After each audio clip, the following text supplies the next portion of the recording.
Welcome दोस्तों। आज आपके सामने जियोग्राफी की 5वीं क्लास में मैं बात करूंगा हिमालय के बारे में। हिमालय के बारे में बात करेंगे आज। हिमालय कितने पार्ट होते हैं, कहां से कहां तक फैला हुआ है, कितनी चोटियां इस पर मौजूद हैं और भारत में इसका कितना भाग है, इसकी चौड़ाई कितनी है, कितनी लंबाई है इसकी, सब कुछ बात करने वाले हैं। सबसे पहले अगर हम बात करें हिमालय ये सबसे नया, सबसे वर्ल्ड में सबसे नया पर्वत है। वर्ल्ड्स न्यूएस्ट माउंटेन है, सबसे नया पर्वत है। और कैसा पर्वत है ये एक फोल्डिंग माउंटेन है, वलित पर्वत है। मैंने आपको पिछली क्लास में बताया था वलित पर्वत है, इसे कहते हैं हम फोल्डिंग माउंटेन। बताया था ना पिछली क्लास में, ठीक है जी। फोल्डिंग माउंटेन है, ठीक है। और यही पर्वत जो है विश्व में सबसे ऊंचा पर्वत भी है। वर्ल्ड्स हाईएस्ट माउंटेन भी यही है। विश्व में सबसे ऊंचा पर्वत, विश्व का सबसे ऊंचा पर्वत।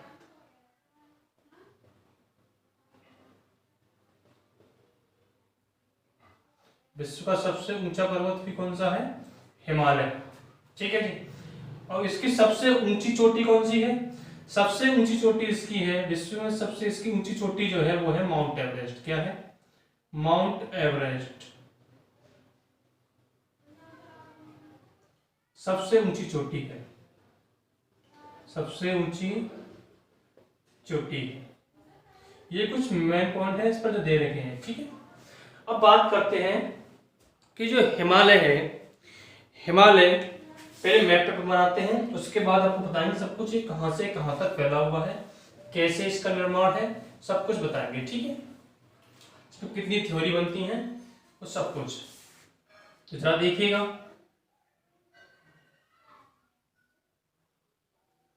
मैप पर सब डिटेल आपको पूरी तरह से समझाने की कोशिश करेंगे, ठीक है जी। एक एक पॉइंट को समझते हुए चलिएगा दोस्तों, और समझ लोगे तो बहुत अच्छा रहेगा।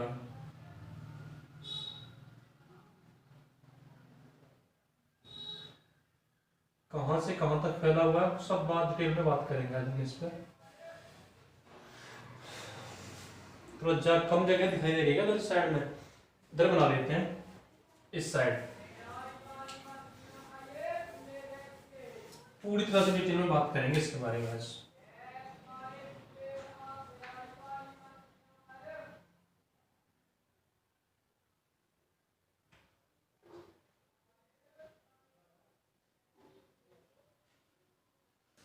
दोस्तों आप भी मैप बनाना सीखिए साथ साथ, और मैप बहुत ही अच्छा रहता है। मैप के जरिए सब कुछ जियोग्राफी पढ़ना शुरू करोगे तो मैप के जरिए जियोग्राफी बहुत अच्छी रहती है दोस्तों।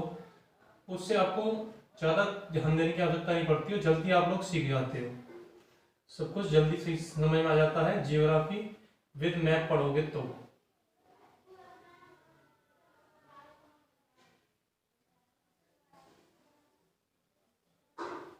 ठीक है दोस्तों, अगर आप जियोग्राफी पढ़ोगे तो आपको जल्दी से जल्दी समझ में आ जाएगी, ठीक है दोस्तों। ये कुछ आपने इंडिया के कुछ फेयर बना लिया है जहां पर हम बात करने वाले हैं हिमालय के बारे में। हिमालय दोस्तों अगर बात करें यहां से स्टार्ट होता है इस तरीके से, और नेपाल से गुजरते हुए सिक्किम के ऊपर चोटी हुए निकलते हुए अरुणाचल प्रदेश की तरफ चला जाता है। यहां से स्टार्ट होता है, ये इस तरह से चलता है, यहां तक जाता है, ठीक है जी। अब बात करें हम इस पर कि ये जो हिमालय है इसकी लंबाई कितनी है। इसकी लंबाई है दोस्तों, हिमालय की लंबाई है, लेंथ इसकी कितनी है? इसकी लेंथ है 2400 से लगभग 2500 किलोमीटर के बीच में, 2400 या 2500 किलोमीटर के बीच में है। ठीक है जी। इसकी लंबाई कितनी है? 2400 से 2500 किलोमीटर के बीच में है। ठीक है जी। और अगर इसकी चौड़ाई की बात करें तो दोस्तों चौड़ाई इसकी इस तरफ तो कम है और इसकी इस तरफ ज्यादा चौड़ाई है। इसका आकार जो है कैसा है? धनुष्कोणीय आकार है। और इसकी अगर बात करें चौड़ाई की तो पूर्वी भाग में इसकी चौड़ाई जो है, ईस्ट पार्ट में इसकी चौड़ाई है, ईस्ट पार्ट में इसकी लगभग 500 किलोमीटर, 500 किलोमीटर। और इसकी जो वेस्टर्न पार्ट है, वेस्ट पार्ट में इसकी जो चौड़ाई है वो लगभग है 300 किलोमीटर। कितनी है? 300 किलोमीटर। अगर हम बात करें ओरिजिन ऑफ हिमालय के निर्माण के बारे में बात करें तो हिमालय का जो निर्माण है वो कैसे हुआ, हिमालय की उत्पत्ति कैसे हुई? हिमालय की उत्पत्ति के बारे में अगर बात करें तो कैसे हुई, एक एक पॉइंट को समझते चलिएगा।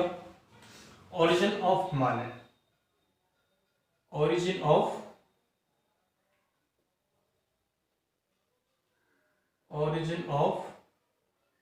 हिमालय, हिमालय की उत्पत्ति।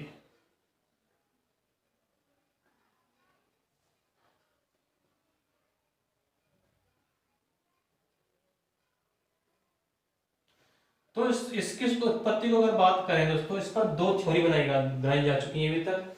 एक तो है इसकी थ्योरी दोस्तों geosyncline theory, geosyncline theory, geosyncline theory. और एक है प्लेट टेक्टोनिक थ्योरी। क्या है? प्लेट टेक्टोनिक से थ्योरी। इसे कहते हैं भूसन्नति सिद्धांत।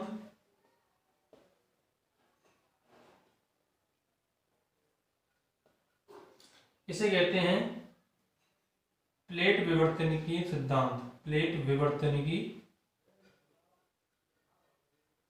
सिद्धांत।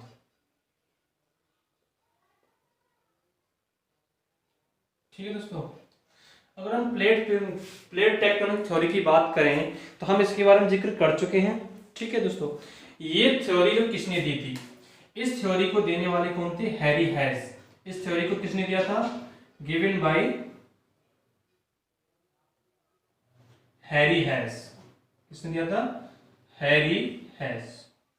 इस थ्योरी को किसने दिया था? हैरी हैस ने दिया था। और इससे एक्सप्लेन किसने किया था? इसे एक्सप्लेन किसने किया था दोस्तों? इसे एक्सप्लेन किया था जेटी विल्सन ने। किसने किया था? इस थ्योरी को एक्सप्लेन किसने किया था?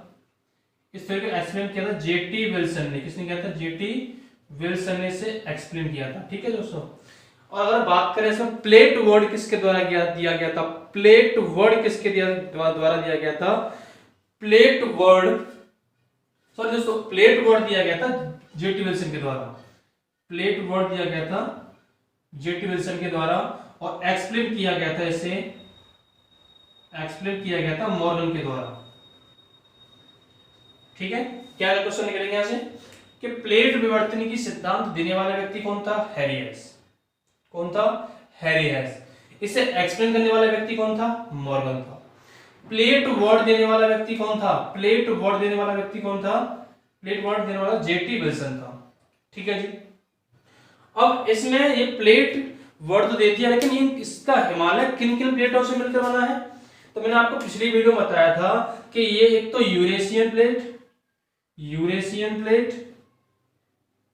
यूरेशियन और इंडो ऑस्ट्रेलियन प्लेट्स के टकराने से बना है। इंडो ऑस्ट्रेलियन प्लेट, जैसे कि पिछली वीडियो में हम आपको बता चुके हैं, इनके टकराने से इसका निर्माण हुआ। इंडो ऑस्ट्रेलियन प्लेट के टकराने से इसका निर्माण हुआ। ठीक है जी। अब जरा हमने आपको बताया था कि इसका ये जो भाग है, इस पूरे के पूरे हिमालय को धनुष्कोणीय भी कहा जाता है, क्योंकि ये किस प्रकार से बना हुआ है? धनुष के आकार बना हुआ है, इसलिए इसे हम धनुष्कोणीय भी कहते हैं। क्या कहते हैं? धनुष्कोणीय। इसका आकार क्या बना सकते हैं? धनुष्कोणीय।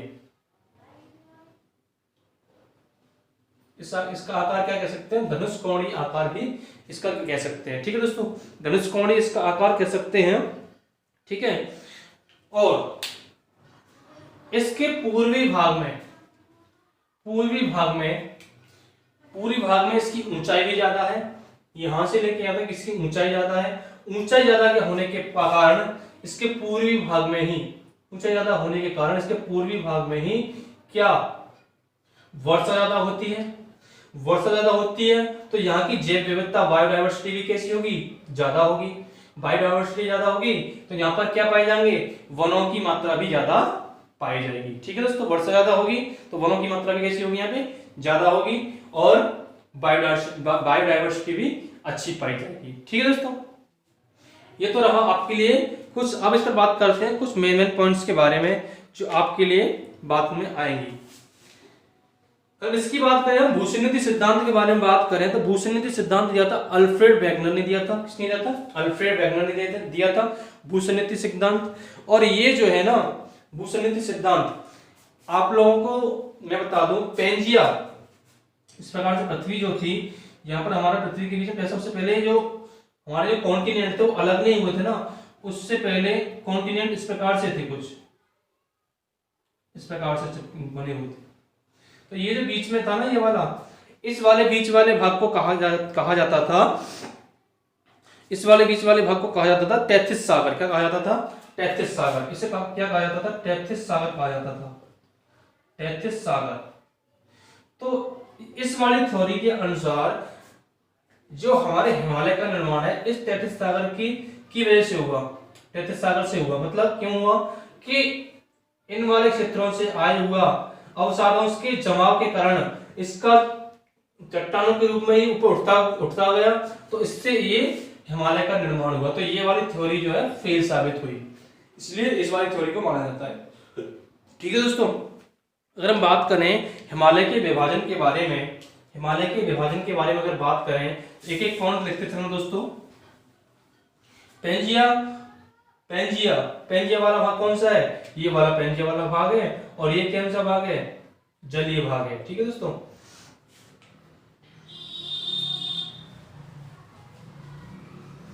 चलिए बात करते हैं हिमालय के विभाजन के बारे में।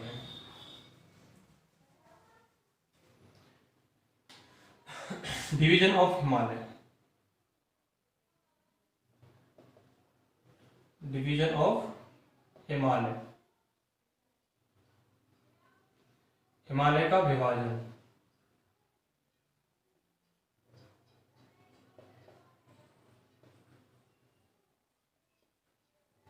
हिमालय के विभाजन के बारे में बात करें, इसका विभाजन भी दो तरीके से हुआ है, एक तो क्षैतिज और एक ऊर्ध्वाधर। इसे कह सकते हैं अक्षांशीय और एक कह सकते हैं देशांतर। अक्षांशीय बात करें, अक्षांशीय विभाजन, और एक होता है इसका देशांतर विभाजन, देशांतर विभाजन।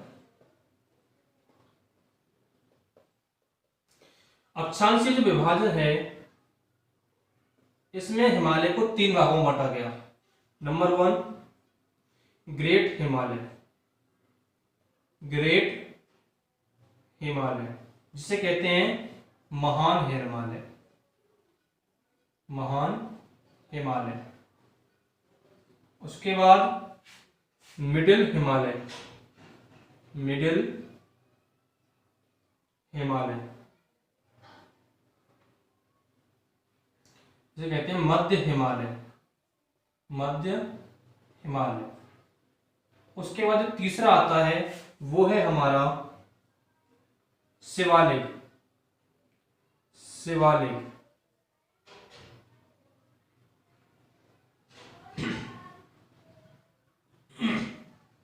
शिवालिक ये अक्षांशीय आधार पर तोड़े गए थे, और ये जो है बांटा गया था नदियों के आधार पर। किसके आधार पर, नदियों के आधार पर, नदियों के आधार पर।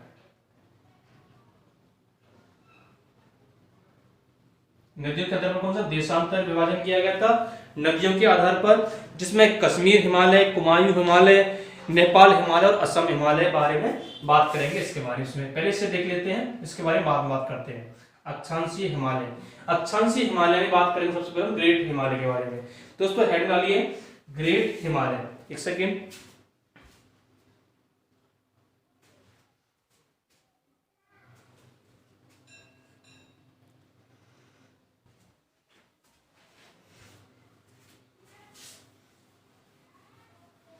ग्रेट हिमालय।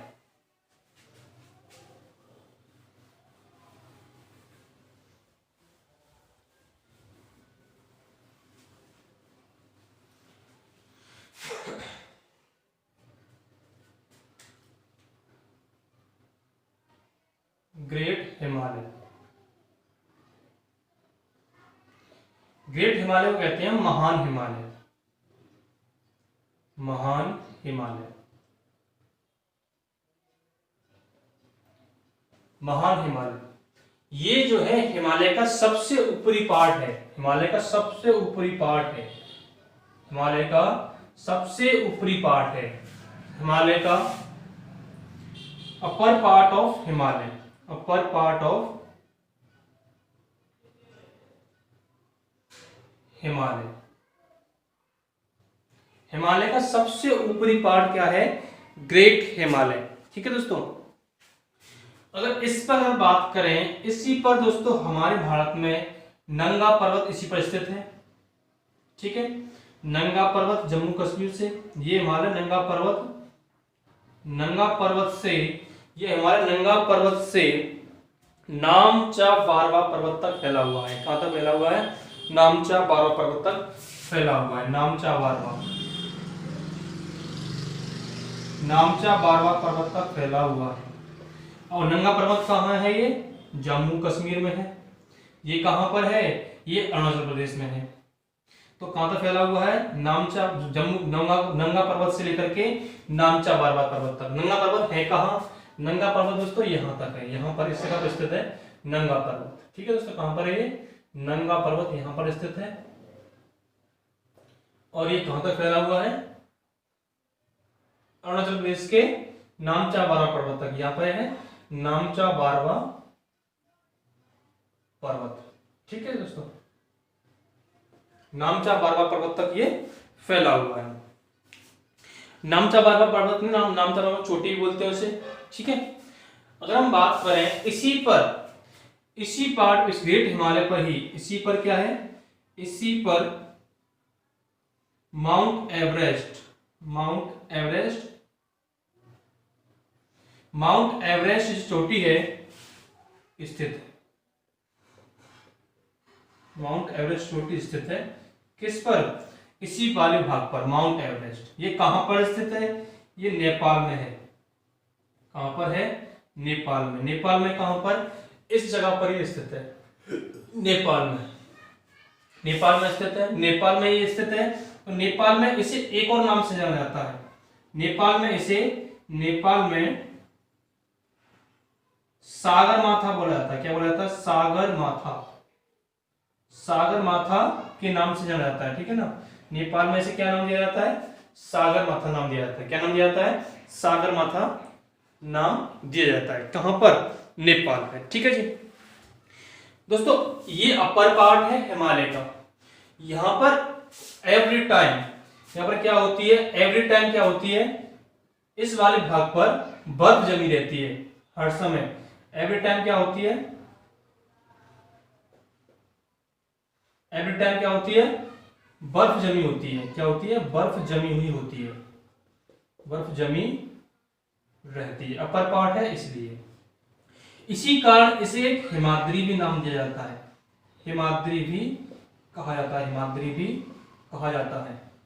किस लिए कहा जाता है? क्योंकि यहां पर क्या होता है? बर्फ जमी रहती है। हिमाद्री मतलब हिम प्लस आद्री, हिम प्लस आद्री।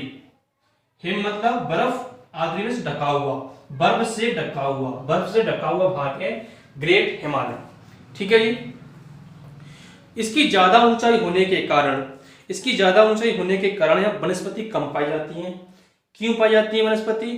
क्योंकि इसकी ऊंचाई ज्यादा है। और ऊंचाई ज्यादा होने पर आप लोगों को पता है ऑक्सीजन की डेफिशिएंसी हो जाती है। किसकी डेफिशिएंसी हो जाती है?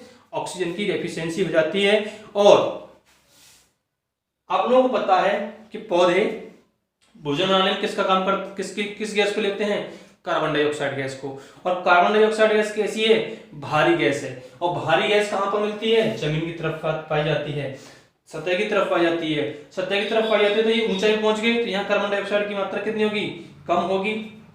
इसलिए क्या होता है, यहाँ पर वनस्पति कम पाई जाती है। ठीक है दोस्तों, अगर हम बात करें इस वाले पूरे ग्रेट हिमालय की औसत ऊंचाई, इसकी औसत ऊंचाई की बात करें, इसकी औसत ऊंचाई की बात करें, इसकी जो औसत ऊंचाई है वो कितनी है, 4800 मीटर। कितनी है दोस्तों, 4800 मीटर इसकी औसत ऊंचाई है। ठीक है, औसत ऊंचाई के बारे में बात की है। हाईएस्ट ऊंचाई जो इसकी बता दी नेपाल में है, सगरमाथा इसकी ऊंचाई कितनी है, 8850 मीटर। 8850 मीटर इसकी ऊंचाई है। आप लोगों ने कहीं कहीं इसकी 8848 मीटर भी पढ़ा होगा। ठीक है दोस्तों, मैंने कल के बारे में, कल वाली वीडियो में, पिछली वीडियो में बताया था, इसके बारे में डिटेल बताई थी क्यों इसको 8850 मीटर लिखा जाता है। ठीक है जी, अब बात करते हैं इस हिमालय पर स्थित पीक्स के बारे में, चोटी के बारे में, इस वाले ग्रेट हिमालय पर स्थित चोटियों के बारे में। चोटियों के बारे में बात कर लेते हैं। चोटी आप लोगों को दर्शा देते हैं कि चोटी कौन कौन सी कहां पर स्थित है। ध्यान से देखना, एक एक चोटी में आप लोगों को दिखाऊंगा और कहां पर कौन सी चोटी स्थित है वो भी सुनते चलना। हम बात शुरू करेंगे अरुणाचल प्रदेश की तरफ से। अरुणाचल प्रदेश सबसे पहले मैंने बता दिया था आपको नामचा बारवा। नामचा बारवा से आगे चलेंगे तो कंचनजंगा कहां पर है, यहां पर है कंचनजंगा। कंचनजंगा से अगर यहां पर आगे बढ़ेंगे तो ये कौन सी चोटी हो जाएगी, कंचनजंगा से आगे बढ़ेंगे तो मकालू पर्वत। कौन सी है ये, मकालू, मकालू है ये। मकालू से अगर आगे बढ़ेंगे तो यहां पर माउंट एवरेस्ट आ जाती है। यहां मान लीजिए माउंट एवरेस्ट को, माउंट एवरेस्ट,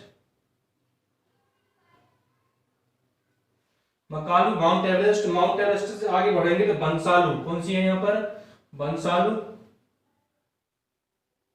बंसालू से अगर आगे बढ़ेंगे, बंसालू से अगर आगे बढ़ेंगे तो अन्नपूर्णा। अन्नपूर्णा कहां पर है ये, अन्नपूर्णा भी नेपाल में ही स्थित है। अन्नपूर्णा, अन्नपूर्णा भी कहां पर है, नेपाल में। नेपाल में कितनी हो गई, मकालू, माउंट एवरेस्ट, बंसालू और अन्नपूर्णा। और अन्नपूर्णा से अगर आगे बढ़ेंगे तो एक और है धौलागिरी। कौन सी है, धौलागिरी भी इसी जगह पर है, वो भी नेपाल में है, धौलागिरी। ये कहां पर है, ये भी नेपाल में भी स्थित है। इसके बाद अगर हम बात करें यूके वाले क्षेत्र में, हमारे उत्तराखंड में आ जाए तो यूके वाले में कौन सी है, एक तो आपकी नंदा देवी पड़ जाएगी, बद्रीनाथ पड़ जाएगी और एक केदारनाथ पड़ जाएगी यूके वाले क्षेत्र में। यहाँ पर कौन कौन सी है, यहाँ तीन है। तीन कौन कौन सी है, सबसे पहले नंदा देवी, नंदा देवी। उसके बाद बात करें कौन सी है, नंदा देवी के बाद बद्रीनाथ, बद्रीनाथ। बद्रीनाथ के बाद कौन सी है दोस्तों, यहाँ पर बद्रीनाथ के बाद कौन सी है, केदारनाथ, केदारनाथ। यहां से एग्जाम में क्वेश्चन जरूर आते हैं, इन पॉइंट को अच्छे से लिख लेना क्रम से। इनको क्रम से लगाने के लिए भी आ जाता है कभी कभी। अरुणाचल प्रदेश से बात करें, नामचा बारवा चोटी, ठीक है। कंचनजंगा सिक्किम में है। नेपाल में 5 हैं, मकालू, माउंट एवरेस्ट, बंसालू, अन्नपूर्णा, धौलागिरी, ठीक है। यूके में कौन कौन सी है, यूके में है नंदा देवी, बद्रीनाथ और केदारनाथ, ठीक है। और इसी पर ही यूके में एक और है, त्रिशूल भी है और एक और है नीलकंठ। इसी पर ही है नीलकंठ और त्रिशूल यूके में, ठीक है दोस्तों, उत्तराखंड में स्थित है। अगर हम और भी बात करें इसके अलावा तो यूके से जो निकलती है, यहाँ पर एक नदी निकलती है, आप लोगों को पता है, गंगा नदी। यूके से गंगा नदी निकलती है। यहां पर ये स्थित है ग्लेशियर, कौन सा है, गोमुख ग्लेशियर, इसी का पार्ट है Gomukh glacier. Gomukh glacier, Gomukh glacier भी किसका पार्ट है, ग्रेट हिमालय का पार्ट है गोमुख ग्लेशियर। इससे कौन सी नदी निकलती है, गंगा नदी। कौन सी निकलती है, गंगा नदी निकलती है। एक और है Bandarpunch glacier, Bandarpunch glacier, Bandarpunch glacier है। बंदरपूछ ग्लेशियर है जिसे हम क्या कहते हैं, यमुनोत्री ग्लेशियर भी कहते हैं। क्या कहते हैं, यमुनोत्री ग्लेशियर भी कहते हैं, यमुनोत्री। यहाँ से कौन सी निकलती है, यहाँ से निकलती है यमुना नदी। कौन सी निकलती है, यमुना नदी, यमुना नदी, ठीक है, यमुना नदी निकलती है बंदरपुर से। एक और ग्लेशियर है यहाँ पर, कौन सा है, एक और ग्लेशियर है, कौन सा है, एक और ग्लेशियर आपके लिए इसमें जिससे शारदा नदी निकलती है, जिससे शारदा नदी निकलती है वो है इसमें शारदा नदी निकलती है वो है मिलाप ग्लेशियर। कौन सा है, मिलाप ग्लेशियर। मिलाप ग्लेशियर भी यहां पर है, मिलाप ग्लेशियर,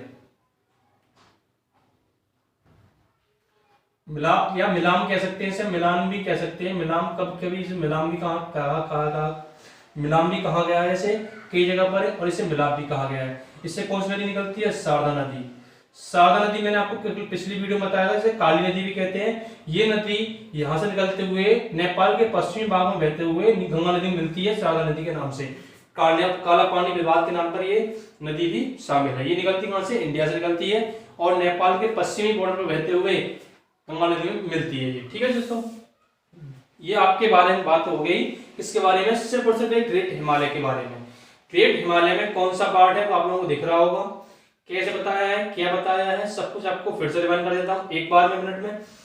देखिए दोस्तों, ग्रेट हिमालय हिमालय का सबसे अपर पार्ट है। हिमालय का सबसे अपर पार्ट किसे कहते हैं, ग्रेट हिमालय, जिसकी औसतन ऊंचाई 48 मीटर है। जिसकी औसतन ऊंचाई कितनी है, 48 मीटर है। यह कहां से कहां तक फैला हुआ है, नंगा पर्वत से लेकर नामचा बरावा चोटी तक फैला हुआ है। नंगा पर्वत कहां पर है, जम्मू कश्मीर में। नामचा बरावा कहां पर है, अरुणाचल प्रदेश में। इसी पर्वत पर माउंट एवरेस्ट स्थित है, जो कि इस पर्वत की सबसे ऊंची चोटी है। वो कहां पर स्थित है, नेपाल में है। नेपाल में इसे सागरमाथा के नाम से जाना जाता है, जिसकी ऊंचाई है 8850 मीटर, जिसे कहीं कहीं 8848 मीटर भी लिखा गया है। इस पर चोटियां पाई जाती हैं। चोटियां कौन कौन सी हैं, एक तो सबसे पहले अगर बात करें अरुणाचल प्रदेश में नामचा बारवा, सिक्किम में कंचनजंगा, मकालू नेपाल में, माउंट एवरेस्ट नेपाल में, बंसालू नेपाल में, अन्नपूर्णा नेपाल में, धौलागिरी भी नेपाल में, नंदा देवी उत्तराखंड में, बद्रीनाथ उत्तराखंड में, केदारनाथ भी उत्तराखंड में। ये आज इस पर चोटियां पाई जाती हैं। इस पर ग्लेशियर हैं। सबसे पहले मैंने आपको बात की थी गोमो ग्लेशियर उत्तराखंड में है, जो कि गंगा नदी निकलती है जिससे।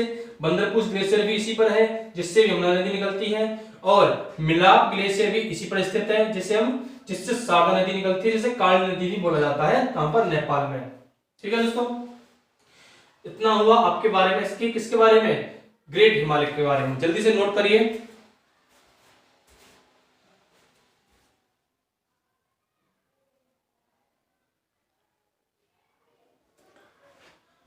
उसके बाद हम बात करेंगे इसके बाद मध्य हिमालय के बारे में। ठीक है जी, ग्रेट हिमालय समझ में आ रहा होगा, फिर से सुन लीजिए एक एक बार। इस हिमालय, पूरे हिमालय को धनुषकोणी भी बोला जाता है। क्यों, क्योंकि इसका आकार कैसा है, धनुषकोणी है। मैंने फिर से बोला है, अगर इसकी चौड़ाई किस तरफ ज्यादा है, पूर्वी भाग की तरफ। क्यों ज्यादा है, क्योंकि इनका टकराव जो यूरेशियन प्लेट और इंडो ऑस्ट्रेलियन प्लेट का टकराव सबसे ज्यादा पूर्वी भाग में ज्यादा हुआ था। इस वजह से इसका ऊंचा भाग उठा हुआ यही है। ठीक है दोस्तों, इसके पूर्वी भाग की चौड़ाई की बात करें, इसकी 500 किलोमीटर चौड़ाई है, और पश्चिमी भाग की चौड़ाई की बात करें तो 300 किलोमीटर इसकी चौड़ाई है। ठीक है दोस्तों, और इसकी पूरी डिस्टेंस हिमालय की कितनी है, 2400 से 2500 किलोमीटर की दूरी है हिमालय की। ठीक है दोस्तों, तो आज की वीडियो में हम रखते हैं केवल ग्रेट हिमालय पार्ट। कल की वीडियो में हम बात करेंगे मिडिल हिमालय और शिवालिक हिमालय के बारे में। ठीक है, उसके बाद हमने आपको बताया था दूसरा पार्ट जो आपको देशांतर रेखाओं से निकलते नदियों के हिसाब से, उस पर ही बात करेंगे कल की वीडियो में। ये थोड़ा सा बड़ा पार्ट था, इसलिए इस पर डिस्कस कर लिया। कल की वीडियो में बात करेंगे सेकेंड, इसका क्या है, मिडिल और शिवालिक।